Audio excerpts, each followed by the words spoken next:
What's good, sports family? Breaking news in the NFL world. Now, former NFL linebacker Lavonte David just retired from the league today. Let's get into it. We're going to talk about his, starting from high school to now, his stats, and why he retired.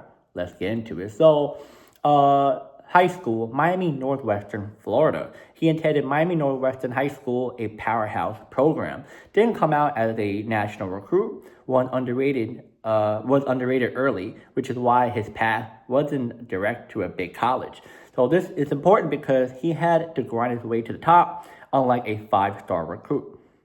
Then he went to junior college, Fort Scott Community College in Kansas. So junior college is a JUCO route. So that is in Kansas, became one of the top junior college linebackers in the country, earned a scholarship to a major program after dominating.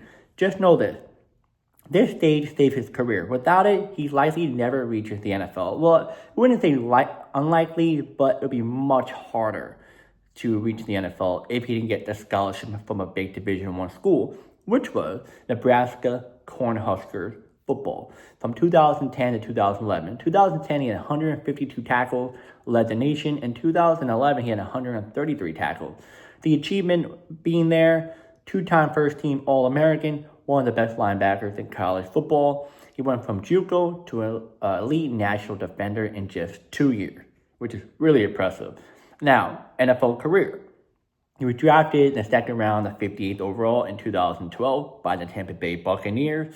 Early career, 2012 to 2015. Immediate impact player.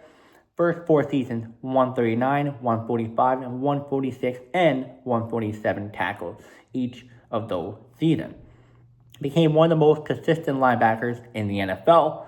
Award, 2013 First Team All-Pro, 2015 Pro Bowl. He was an elite early, even on a bad Bucs team. As you guys know, Tampa Bay Buccaneers were not that good of a team before Tom Brady came, but he was really good.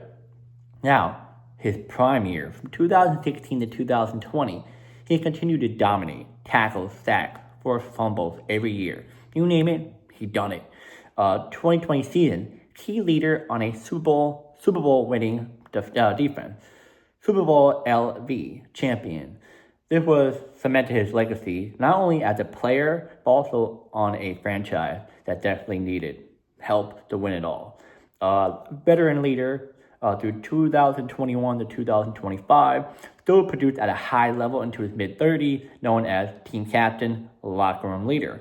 In 2025 final season, he had 114 tackles, 3.5 sacks, and 2 forced fumbles. Rare, he was still 100-plus tackle players at the age of 36 years old.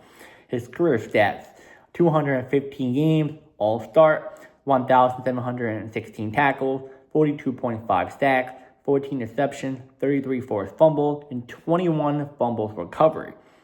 Legacy stats and records, tied for Bucs all-time tackles leader, 1,714, top 6 all-time in the NFL tackles, and only player group with 40-plus sacks, 35-plus takeaways, a Hall of Fame company, and that's why people call him a future Hall of Famer.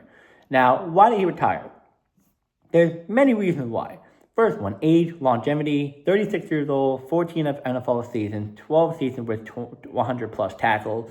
That's extremely rare for a linebacker to live that long in the NFL. Usually it's like mid to late 20s, something like that, and then they retire. But for him, he just knew how to stay healthy. Still productive, chose timing. Didn't decline heavy, walked away while he's still starting and producing. So he was still playing at a good level at 36 years old. He could have still been playing, but he was like, hey, I achieved so much. Super Bowl, All-Pro, franchise legend. There was nothing else he really could have had to prove. And he already considered it. In the last year or two, as you guys may or may not know, he was even on social media platforms, on podcasts. He was like, we'll see what happens, but I'm leaning towards retirement. So he kind of considered it kind of already, but he didn't really announce it until today. So Yeah, final summary is that he started as an undrafted high school player, took the JUCO route, became a college star at Nebraska, turned into a 14-year NFL legend with Tampa Bay, retired, still productive with elite stats and one of the greatest Bucks ever. Well, you could say maybe greatest Bucks ever, but I would say the greatest defensive Bucks, one of the greatest defensive Bucks ever. You kind of have to put Warren Sapp with him in that category, but I think he might be second or third behind Warren Sapp. But yeah, guys, that is it for Lavonte David. I think I said it wrong, not Lavonte David. Oh, no, yeah, Lavonte David, my apology. Got mixed up. But yeah,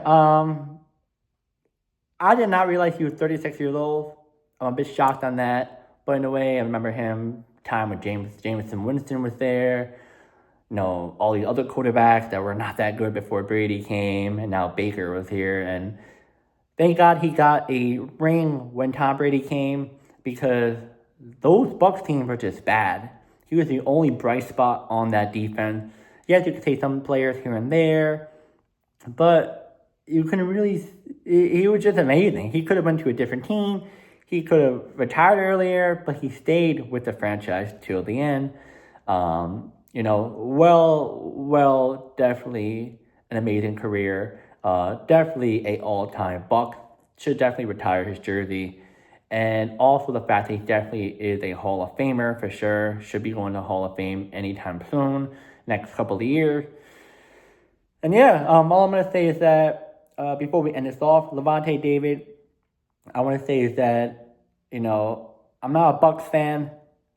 I'm not a Tampa Bay native, even though my family lives in Tampa Bay now. But I'm going to say is that watching you on the field from a Jets fan, from a football fan, you were truly remarkable. I wish sometimes we had you on our team. Yes, we had like Bart Scott. Yes, we had certain other players like C.J. Mosley. But you were just you were way better than the guys that we had throughout the years as a Jets fan. And when we battled you, you were good. You were good. Like, we couldn't stop you. But I'm going to say is that all the best for you and your career. You definitely deserve, to be in the Hall of Fame, your numbers retired, all that stuff. And I'm looking forward to the next chapter you have after football. And yeah, guys, I'll see you guys next video.